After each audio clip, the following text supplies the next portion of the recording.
Joshua അധ്യായം 1. കാനാനിൽ പ്രവേശിക്കാൻ ഒരുങ്ങുന്നു. കർത്താവിൻ്റെ ദാസനായ മോശയുടെ മരണത്തിനു ശേഷം അവൻ്റെ സേവകനും നൂനിൻ്റെ പുത്രനുമായ ജോഷുവയോട് കർത്താവ് അരുളിച്ചെയ്തു, എൻ്റെ ദാസൻ മോശ മരിച്ചു. നീയും ജനം മുഴുവനും ഉടനെ തയ്യാറായി ജോർദാൻ നദി കടന്ന് ഞാൻ ഇസ്രായേൽ ജനത്തിന് നൽകുന്ന ദേശത്തേക്ക് പോവുക. മോശയോട് വാഗ്ദാനം ചെയ്തിട്ടുള്ളതുപോലെ നിങ്ങൾ കാലുകുത്തുന്ന ദേശമെല്ലാം ഞാൻ നിങ്ങൾക്ക് തരും. തെക്കുവടക്ക് മരുഭൂമി മുതൽ ലെബനോൻ വരെയും കിഴക്ക് പടിഞ്ഞാറ് യൂഫ്രട്ടീസ് മഹാനദിയും ഹിത്യരുടെ എല്ലാ ദേശങ്ങളുമടക്കം മഹാസമുദ്രം വരെയും നിങ്ങളുടേതായിരിക്കും. നിന്റെ ആയുഷ്കാലത്തൊരിക്കലും ആർക്കും നിന്നെ തോൽപ്പിക്കാൻ സാധിക്കുകയില്ല. ഞാൻ മോശയോടുകൂടെ എന്ന പോലെ നിന്നോടുകൂടെയും ഉണ്ടായിരിക്കും. ഒരിക്കലും നിന്നെ കൈവിടുകയില്ല. ശക്തനും ധീരനുമായിരിക്കുക.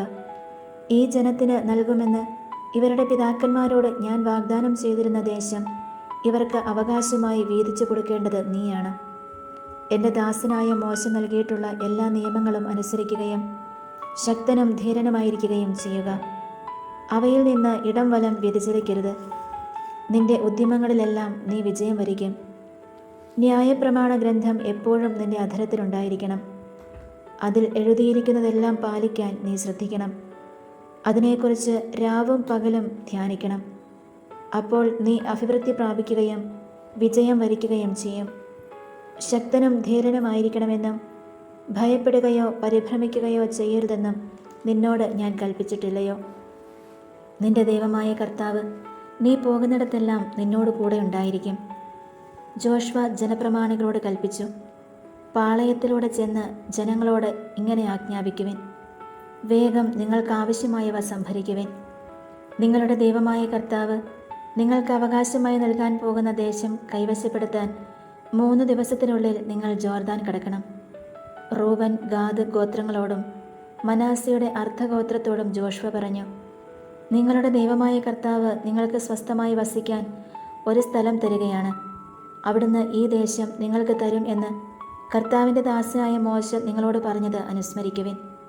നിങ്ങളുടെ ഭാര്യമാരും കുഞ്ഞുങ്ങളും കന്നുകാലികളും ജോർദാനിക്കരെ മോശ നിങ്ങൾക്ക് നൽകിയ ദേശത്ത് വസിക്കട്ടെ. എന്നാൽ നിങ്ങളിൽ കരുത്തന്മാർ ആയുധം ധരിച്ച് നിങ്ങളുടെ സഹോദരന്മാർക്ക് മുൻപേ പോകണം. നിങ്ങളുടെ ദൈവമായ കർത്താവ് നിങ്ങൾക്കെന്നതുപോലെ നിങ്ങളുടെ സഹോദരന്മാർക്കും ആശ്വാസം നൽകുകയും അവിടുന്ന് അവർക്ക് കൊടുക്കുന്ന ദേശം അവർ കൈവശമാക്കുകയും ചെയ്യുന്നതുവരെ നിങ്ങൾ അവരെ സഹായിക്കണം. അനന്തരം മടങ്ങി വന്ന് ജോർദാനിക്കരെ കിഴക്കുവശത്ത് കർത്താവിൻ്റെ ദാസനായ മോശ നിങ്ങൾക്ക് അവകാശമായി തന്നിരിക്കുന്ന സ്ഥലത്ത് വസിച്ചുകൊള്ളുവേൻ. അവർ ജോഷുവയോട് പറഞ്ഞു, നീ കൽപ്പിക്കുന്നതെല്ലാം ഞങ്ങൾ ചെയ്യാം. അയക്കുന്നിടത്തേക്കെല്ലാം ഞങ്ങൾ പോകാം.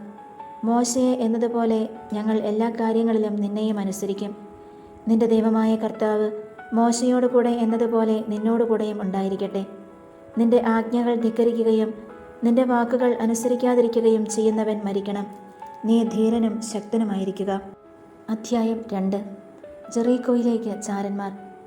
നൂനിൻ്റെ മകനായ ജോഷുവ ഷിത്തിമിൽ നിന്ന് 2 പേരെ രഹസ്യ നിരീക്ഷണത്തിന് അയച്ചുകൊണ്ട് പറഞ്ഞു, നിങ്ങൾ പോയി നാട് നിരീക്ഷിക്കുവിൻ, പ്രത്യേകിച്ച് ജെറീക്കോ. അവർ പട്ടണത്തിലെത്തി വേശ്യയായ റാഹാവിൻ്റെ വീട്ടിൽ രാത്രി കഴിച്ചു. നാട് ഒറ്റുനോക്കാൻ ഏതാനും ഇസ്രായേൽക്കാർ രാത്രിയിൽ അവിടെ എത്തിയിട്ടുണ്ടെന്ന് ജെറീക്കോ രാജാവിന് അറിവ് കിട്ടി. അവൻ ആളയച്ച് റാഹാവിനെ അറിയിച്ചു, നിന്റെ അടുക്കൽ വന്നിട്ടുള്ളവരെ വിട്ടുതരിക. അവർ ദേശം ഒറ്റുനോക്കാൻ വന്നവരാണ്. ഇരുവരെയും ഒളിപ്പിച്ചിട്ട് അവൾ പറഞ്ഞു, ഏതാനും പേർ ഇവിടെ വന്നു എന്നത് വാസ്തവം തന്നെ. എന്നാൽ അവർ എവിടുത്തുകാരാണെന്ന് എനിക്ക് അറിഞ്ഞുകൂടാ. രാത്രിയിൽ പട്ടണവാതിൽ അടയ്ക്കുന്നതിന് മുൻപേ അവർ പുറത്തുപോയി. അവർ എങ്ങോട്ടാണ് പോയതെന്നും എനിക്ക് അറിഞ്ഞുകൂടാ. വേഗം ചെന്നാൽ നിങ്ങൾക്ക് അവരെ പിടികൂടാം.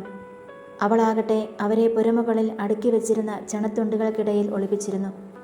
അന്വേഷിച്ചു വന്നവർ ജോർദാനിലേക്കുള്ള വഴിയിൽ കടവ് വരെ അവരെ തിരഞ്ഞു. അന്വേഷകർ പുറത്തു കടന്നയുടനെ പട്ടണവാതിൽ അടയ്ക്കുകയും ചെയ്തു. കിടക്കാൻ പോകുന്നതിന് മുൻപ് റാഹാബ് അവരുടെ അടുക്കൽ ചെന്ന് പറഞ്ഞു, കർത്താവ് ഈ ദേശം നിങ്ങൾക്ക് തന്നിരിക്കുന്നു എന്ന് ഞാൻ അറിയുന്നു. നിങ്ങൾ ഞങ്ങളെ ഭയചകിതരാക്കുന്നു. നാട് മുഴുവൻ നിങ്ങളെക്കുറിച്ചുള്ള ഭീതി നിറഞ്ഞിരിക്കുന്നു.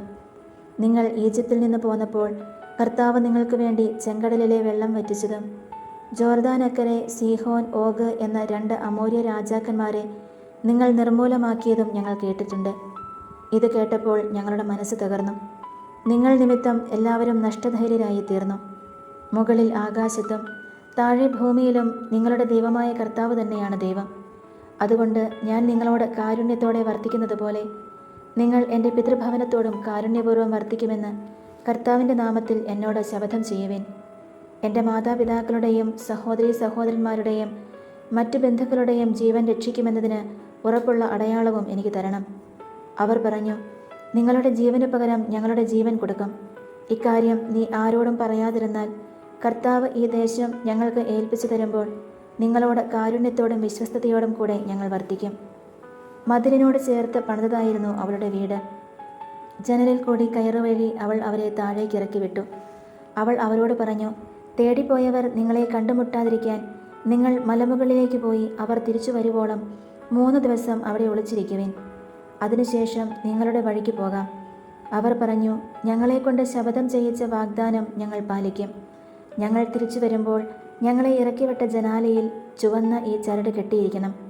നിന്റെ മാതാപിതാക്കളെയും സഹോദരരെയും പിതൃഭവനത്തിലെ എല്ലാവരെയും നിന്റെ വീട്ടിൽ വിളിച്ചു കൂട്ടണം. ആരെങ്കിലും നിന്റെ വീടിൻ്റെ പടിവാതിൽ കടന്ന് തെരുവിലേക്ക് പോകുന്നുവെങ്കിൽ അവൻ്റെ മരണത്തിന് അവൻ തന്നെ ഉത്തരവാദിയായിരിക്കും. ഞങ്ങൾ നിരപരാധരും. എന്നാൽ വീട്ടിലായിരിക്കുമ്പോൾ നിങ്ങളിൽ ആരെങ്കിലും വധിക്കപ്പെട്ടാൽ അവൻ്റെ രക്തത്തിന് ഞങ്ങൾ ഉത്തരവാദികളായിരിക്കും. ഇക്കാര്യം നീ വെളിപ്പെടുത്തിയാൽ ഞങ്ങളെക്കൊണ്ട് ചെയ്യിച്ച ഈ ശപഥത്തിൽ നിന്ന് ഞങ്ങൾ വിമുക്തരായിരിക്കും. അങ്ങനെയാവട്ടെ എന്ന് പറഞ്ഞ് അവൾ അവരെ യാത്രയാക്കി. അവർ പോയി. ആ ചുവന്ന ചരട് അവൾ ജനാലയിൽ കെട്ടിയിട്ടു. അന്വേഷകർ തിരിച്ചു വരുന്നതുവരെ 3 ദിവസം അവർ മലയിൽ ഒളിച്ചിരുന്നു. തിരഞ്ഞുപോയവർ വഴി നീളെ അന്വേഷിച്ചെങ്കിലും അവരെ കണ്ടെത്തിയില്ല. അനന്തരം ചാരന്മാർ മലയിൽ നിന്നിറങ്ങി നദി കടന്ന് നൂനിൻ്റെ മകനായ ജോഷുവയുടെ അടുക്കലെത്തി സംഭവിച്ചതെല്ലാം അറിയിച്ചു. അവർ പറഞ്ഞു, ആ ദേശം കർത്താവ് നമുക്ക് ഏൽപ്പിച്ചു തന്നിരിക്കുന്നു തീർച്ച. ജോഷുവ അധ്യായം 3. ജോർദാൻ കടക്കുന്നു. ജോഷുവ അതിരാവിലെ എഴുന്നേറ്റ് സകല ഇസ്രായേലരോടും കൂടെ ഷിത്തിമിൽ നിന്ന് പുറപ്പെട്ട് ജോർദാൻ നദിക്കരികെ എത്തി.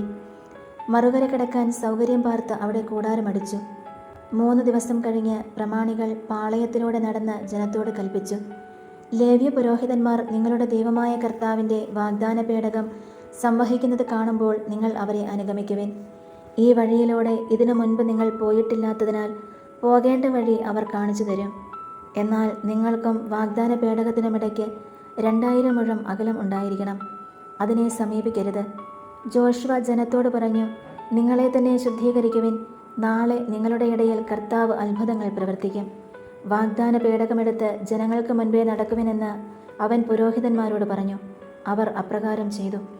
കർത്താവ് ജോഷുവയോട് പറഞ്ഞു, ഞാൻ മോശയോടുകൂടെ എന്ന പോലെ നിന്നോടുകൂടെയുമുണ്ടെന്ന് അവർ അറിയുന്നതിന് ഇന്ന് നിന്നെ ഞാൻ ഇസ്രായേൽ ജനത്തിൻ്റെ മുൻപാകെ ഉന്നതനാക്കാൻ പോകുന്നു. ജോർദാനിലെ വെള്ളത്തിനരികിലെത്തുമ്പോൾ അവിടെ നിശ്ചലരായി നിൽക്കണമെന്ന് വാഗ്ദാന പേടകം വഹിക്കുന്ന പുരോഹിതന്മാരോട് നീ കൽപ്പിക്കണം. ജോഷുവ ഇസ്രായേലരോട് പറഞ്ഞു, നിങ്ങൾ അടുത്തു വന്ന് ദൈവമായ കർത്താവിൻ്റെ വാക്ക് കേൾക്കുവിൻ. അവൻ തുടർന്നു, ജീവിക്കുന്ന ദൈവം നിങ്ങളുടെ ഇടയിലുണ്ടെന്നും കാനാന്യർ, ഹിത്യർ, ഹിവ്യർ, പെരീസ്യർ, ഗിർഗാഷ്യർ, അമോര്യർ, ജബൂസ്യർ എന്നിവരെ നിങ്ങളുടെ മുൻപിൽ നിന്ന് അവിടുന്ന് തുരത്തുമെന്നും ഇതിനാൽ നിങ്ങൾ അറിയണം. ഭൂമി മുഴുവൻ്റെയും നാഥനായ കർത്താവിൻ്റെ വാഗ്ദാന പേടകം നിങ്ങൾക്ക് മുൻപേ ജോർദാനിലേക്ക് പോകുന്നത് കണ്ടാലും ഇസ്രായേൽ ഗോത്രങ്ങളിൽ നിന്ന് ഗോത്രത്തിന് 1 വീതം 12 പേരെ തിരഞ്ഞെടുക്കുവിൻ. ഭൂമി മുഴുവൻ്റെയും നാഥനായ കർത്താവിൻ്റെ പേടകം വഹിക്കുന്ന പുരോഹിതന്മാരുടെ ഉള്ളങ്കാൽ ജോർദാനിലെ ജലത്തെ സ്പർശിക്കുമ്പോൾ വെള്ളത്തിൻ്റെ ഒഴുക്ക് നിലയ്ക്കുകയും മുകളിൽ നിന്ന് വരുന്ന വെള്ളം ചിറ പോലെ കെട്ടിനിൽക്കുകയും ചെയ്യും. തങ്ങൾക്ക് മുൻപേ വാഗ്ദാന പേടകം വഹിച്ചുകൊണ്ടു പോകുന്ന പുരോഹിതന്മാരുടെ കൂടെ ജനം ജോർദാൻ നദി കടക്കുന്നതിന് കൂടാരങ്ങളിൽ നിന്ന് പുറപ്പെട്ടു. വാഗ്ദാന പേടകം വഹിച്ചിരുന്നവർ ജോർദാൻ നദീതീരത്തെത്തി. പേടകം വഹിച്ചിരുന്ന പുരോഹിതന്മാരുടെ പാദങ്ങൾ ജലത്തെ സ്പർശിച്ചു. കൊയ്ത്തുകാലം മുഴുവൻ ജോർദാൻ കരകവിഞ്ഞൊഴുകുക പതിവാണ്. വെള്ളത്തിൻ്റെ ഒഴുക്ക് നിലച്ചു. സാരധാന് സമീപമുള്ള ആദം പട്ടണത്തിനരികെ അത് ചിറ പോലെ പൊങ്ങി. അരാബ ഉപ്പുകടലിലേക്ക് ഒഴുകിയ വെള്ളം നിശ്ശേഷം വാർന്നുപോയി. ജനം ജെറീക്കോയ്ക്ക് നേരെ മറുകര കടന്നു. ഇസ്രായേൽ ജനം വരണ്ട നിലത്തുകൂടെ നദി കടന്നപ്പോൾ കർത്താവിൻ്റെ വാഗ്ദാന പേടകം വഹിച്ചുകൊണ്ട് പുരോഹിതന്മാർ ജോർദാൻ്റെ മധ്യത്തിൽ വരണ്ട നിലത്ത് നിന്നു. ജോഷുവ അധ്യായം 4. സ്മാരകശിലകൾ സ്ഥാപിക്കുന്നു. ജനം ജോർദാൻ കടന്നു കഴിഞ്ഞപ്പോൾ കർത്താവ് ജോഷുവയോട് അരുളി ചെയ്തു, ഓരോ ഗോത്രത്തിലും നിന്ന് ഒരാളെ വീതം ജനത്തിൽ നിന്ന് 12 പേരെ തിരഞ്ഞെടുക്കുക. അവരോട് പറയുക, ജോർദാൻ്റെ നടുവിൽ പുരോഹിതന്മാർ നിന്നിരുന്ന സ്ഥലത്തു നിന്ന് 12 കല്ല് കൊണ്ടുവന്ന് ഇന്നു രാത്രി നിങ്ങൾ താവളമടിക്കുന്ന സ്ഥലത്ത് സ്ഥാപിക്കണം. ഗോത്രത്തിന് 1 വീതം ഇസ്രായേൽ ജനത്തിൽ നിന്ന് തിരഞ്ഞെടുത്ത 12 പേരെ ജോഷുവ വിളിച്ചു. അവൻ അവരോട് പറഞ്ഞു, നിങ്ങളുടെ ദൈവമായ കർത്താവിൻ്റെ പേടകത്തിനു മുൻപേ ജോർദാൻ്റെ മധ്യത്തിലേക്ക് പോകുവിൻ. അവിടെ നിന്ന് ഇസ്രായേൽ ഗോത്രങ്ങളുടെ എണ്ണമനുസരിച്ച് ഓരോരുത്തരും ഓരോ കല്ല് ചുമലിൽ എടുക്കണം. ഇത് നിങ്ങൾക്ക് ഒരു സ്മാരകമായിരിക്കും. ഇത് എന്ത് സൂചിപ്പിക്കുന്നു എന്ന് ഭാവിയിൽ നിങ്ങളുടെ മക്കൾ ചോദിക്കുമ്പോൾ അവരോട് പറയണം. കർത്താവിൻ്റെ വാഗ്ദാന പേടകം നദി കടന്നപ്പോൾ ജോർദാനിലെ ജലം വിഭജിക്കപ്പെട്ടു. ഈ കല്ലുകൾ എക്കാലവും ഇസ്രായേൽ ജനത്തെ ഇക്കാര്യം അനുസ്മരിപ്പിക്കും. ജോഷുവ ആജ്ഞാപിച്ചതുപോലെ ജനം ചെയ്തു. കർത്താവ് ജോഷുവയോട് പറഞ്ഞതുപോലെ ഇസ്രായേൽ ഗോത്രങ്ങളുടെ എണ്ണമനുസരിച്ച് അവർ ജോർദാനിൽ നിന്ന് 12 കല്ല് എടുത്തു. അത് കൊണ്ടുപോയി തങ്ങൾ താമസിച്ചിരുന്ന സ്ഥലത്ത് വെച്ചു. ജോർദാന്റെ നടുവിൽ വാഗ്ദാന പേടകം വഹിക്കുന്ന പുരോഹിതന്മാർ നിന്നിരുന്നിടത്ത് ജോഷുവ 12 കല്ല് സ്ഥാപിച്ചു. അവ ഇന്നും അവിടെയുണ്ട്. മോശ ജോഷുവയോട് പറഞ്ഞിരുന്നത് പോലെ ചെയ്യാൻ ജനത്തോട് കൽപ്പിക്കണമെന്ന് കർത്താവ് ജോഷുവയോട് അരുളി ചെയ്തു. എല്ലാം ചെയ്തു തീരുവോളം പേടകം വഹിച്ചിരുന്ന പുരോഹിതന്മാർ ജോർദാന് നടുവിൽ നിന്നു. ജനം അതിവേഗം മറുകര കടന്നു. ജനം കടന്നു കഴിഞ്ഞപ്പോൾ കർത്താവിൻ്റെ പേടകം വഹിച്ചുകൊണ്ട് പുരോഹിതന്മാരും നദി കടന്ന് അവർക്ക് മുൻപേ നടന്നു. മോശ കൽപ്പിച്ചിരുന്നത് പോലെ റൂബൻ, ഗാദ് ഗോത്രങ്ങളും മനാസ്സയുടെ അർദ്ധഗോത്രവും യുദ്ധസന്നദ്ധരായി ഇസ്രായേല്യർക്ക് മുൻപേ നടന്നു. ഏകദേശം 40,000 യോദ്ധാക്കൾ കർത്താവിൻ്റെ മുൻപിൽ ജെറീക്കോ സമതലങ്ങളിലേക്ക് നീങ്ങി. അന്ന് കർത്താവ് ഇസ്രായേൽ ജനത്തിൻ്റെ മുൻപാകെ ജോഷുവയെ മഹത്വപ്പെടുത്തി. അവർ മോശയെ പോലെ അവനെയും ബഹുമാനിച്ചു. കർത്താവ് ജോഷുവയോട് അരുളി ചെയ്തു, സാക്ഷ്യപേടകം വഹിക്കുന്ന പുരോഹിതന്മാരോട് ജോർദാനിൽ നിന്ന് കയറി വരാൻ കൽപ്പിക്കുക. ജോഷുവ അവരോട് കയറി വരാൻ കൽപ്പിച്ചു. കർത്താവിൻ്റെ വാഗ്ദാന പേടകം വഹിച്ചിരുന്ന പുരോഹിതന്മാർ ജോർദാനിൽ നിന്ന് കയറി കരയിൽ കാൽ കുത്തിയപ്പോൾ ജോർദാനിലെ വെള്ളം പഴയപടി ഒഴുകി കരകവിഞ്ഞു. 1-ാം മാസം 10-ാം ദിവസമാണ് ജനം ജോർദാനിൽ നിന്ന് കയറി ജെറീക്കോയുടെ കിഴക്കേ അതിർത്തിയിലുള്ള ഗിൽഗാലിൽ താവളമടിച്ചത്. ജോർദാനിൽ നിന്ന് കൊണ്ടുവന്ന 12 കല്ല് ജോഷുവ ഗിൽഗാലിൽ സ്ഥാപിച്ചു. അവൻ ഇസ്രായേൽ ജനത്തോട് പറഞ്ഞു, ഭാവിയിൽ നിങ്ങളുടെ സന്തതികൾ പിതാക്കന്മാരോട് ഈ കല്ലുകൾ എന്ത് സൂചിപ്പിക്കുന്നു എന്ന് ചോദിക്കുമ്പോൾ ഇസ്രായേൽ ഉണങ്ങിയ നിലത്തുകൂടെ ജോർദാൻ കടന്നുവെന്ന് നിങ്ങൾ അവർക്ക് പറഞ്ഞു കൊടുക്കണം. ദൈവമായ കർത്താവ് ഞങ്ങൾ കടന്നു കഴിയുന്നതുവരെ ചെങ്കടൽ വറ്റിച്ചതുപോലെ നിങ്ങൾ കടക്കുന്നതുവരെ ജോർദാനിലെ വെള്ളവും വറ്റിച്ചു. അങ്ങനെ ദൈവമായ കർത്താവിനെ നിങ്ങൾ എന്നെന്നും ഭയപ്പെടുകയും അവിടുത്തെ കരങ്ങൾ ശക്തമാണെന്ന് ലോകമെങ്ങുമുള്ള ജനങ്ങൾ അറിയുകയും ചെയ്യട്ടെ. ജോഷുവ അധ്യായം 5. ഇസ്രായേൽ ഗിൽഗാലിൽ. ഇസ്രായേൽ ജനത്തിന് അക്കരെ കടക്കാൻ വേണ്ടി കർത്താവ് ജോർദാനിലെ ജലം വറ്റിച്ചു കളഞ്ഞെന്ന് കേട്ടപ്പോൾ അതിൻ്റെ പടിഞ്ഞാറേ കരയിലുള്ള അമോരിയ രാജാക്കന്മാരും സമുദ്രതീരത്തുള്ള കാനാന്യ രാജാക്കന്മാരും അവരെ ഭയപ്പെട്ട് ചഞ്ചലചിത്തരായി. അപ്പോൾ കർത്താവ് ജോഷുവയോട് കൽപ്പിച്ചു, കൽക്കത്തിയുണ്ടാക്കി ഇസ്രായേൽ ജനത്തെ പരിച്ഛേദനം ചെയ്യുക. ജോഷുവ ഗിബയാത്ത് ഹാരലോത്തിൽ കൽക്കത്തി കൊണ്ട് ഇസ്രായേൽ മക്കളെ പരിച്ഛേദനം ചെയ്തു. അവരെ പരിച്ഛേദനം ചെയ്യാൻ കാരണം ഇതാണ്. ഈജിപ്തിൽ നിന്ന് പുറപ്പെട്ടപ്പോൾ യുദ്ധം ചെയ്യാൻ പ്രായമായിരുന്ന പുരുഷന്മാർ മരുഭൂമിയിലൂടെയുള്ള യാത്രയ്ക്കിടയിൽ മരിച്ചുപോയി. ഈജിപ്തിൽ നിന്ന് പുറപ്പെട്ടവരെല്ലാം പരിച്ഛേദിതരായിരുന്നെങ്കിലും യാത്രാമധ്യേ ജനിച്ചവർ പരിച്ഛേദിതരായിരുന്നില്ല. ഇസ്രായേൽ ജനം 40 സംവത്സരം മരുഭൂമിയിലൂടെ നടന്നു. ഈജിപ്തിൽ നിന്ന് പുറപ്പെട്ട യുദ്ധം ചെയ്യാൻ പ്രായമായ പുരുഷന്മാരെല്ലാവരും കർത്താവിൻ്റെ വാക്കുകൾ കേൾക്കാഞ്ഞതുകൊണ്ട് മരിച്ചുപോയി. അവർക്ക് നൽകുമെന്ന് പിതാക്കന്മാരോട് വാഗ്ദാനം ചെയ്ത തേനും പാലും ഒഴുകുന്ന ദേശം അവരെ കാണിക്കുകയില്ലെന്ന് കർത്താവ് ശപഥം ചെയ്തിരുന്നു. അവർക്ക് പകരം അവകാശികളായി ഉയർത്തിയ മക്കളെയാണ് ജോഷുവ പരിച്ഛേദനം ചെയ്യിച്ചത്. യാത്രാമധ്യേ പരിച്ഛേദന കർമ്മം നടന്നിരുന്നില്ല. പരിച്ഛേദനം കഴിഞ്ഞവർ സൗഖ്യം പ്രാപിക്കുന്നതുവരെ അവർ പാളയത്തിൽ തന്നെ താമസിച്ചു.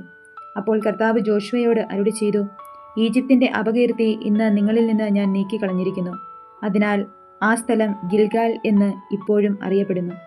ഇസ്രായേൽ ജനം ജെറീക്കോ സമതലത്തിലെ ഗിൽഗാലിൽ താവളമടിച്ചു. ആ മാസം 14-ാം ദിവസം വൈകുന്നേരം അവർ അവിടെ പെസഹ ആഘോഷിച്ചു. പിറ്റേ ദിവസം അവർ ആ ദേശത്തെ വിളവിൽ നിന്ന് ഉണ്ടാക്കിയ പുളിപ്പില്ലാത്ത അപ്പവും വറുത്ത ഗോതമ്പും ഭക്ഷിച്ചു. പിറ്റേന്ന് മുതൽ മന്ന വർഷിക്കാതായി. ഇസ്രായേൽ ജനത്തിന് പിന്നീട് മന്ന ലഭിച്ചില്ല. അവർ ആ വർഷം മുതൽ കാനാൻ ദേശത്തെ ഫലങ്ങൾ കൊണ്ട് ഉപജീവനം നടത്തി. കർത്താവിൻ്റെ സൈന്യാധിപൻ. ജെറീക്കോയെ സമീപിച്ചപ്പോൾ ജോഷുവ കണ്ണുകൾ ഉയർത്തി നോക്കി. അപ്പോൾ കയ്യിൽ ഊരിയ വാളുമായി അതാ ഒരു മനുഷ്യൻ. ജോഷുവ അവൻ്റെ അടുത്ത് ചെന്നു. നീ ഞങ്ങളുടെ പക്ഷത്തോ ശത്രുപക്ഷത്തോ എന്ന് ചോദിച്ചു. അവൻ പറഞ്ഞു, അല്ല, ഞാൻ കർത്താവിൻ്റെ സൈന്യാധിപനാണ്. ജോഷുവ സാഷ്ടാംഗം പ്രണമിച്ച് അവനോട് ചോദിച്ചു, അങ്ങ് ഈ ദാസനോട് കൽപ്പിക്കുന്നത് എന്താണ്? കർത്താവിൻ്റെ സൈന്യാധിപൻ പറഞ്ഞു, നിന്റെ പാദങ്ങളിൽ നിന്ന് ചെരുപ്പ് അഴിച്ചു മാറ്റുക.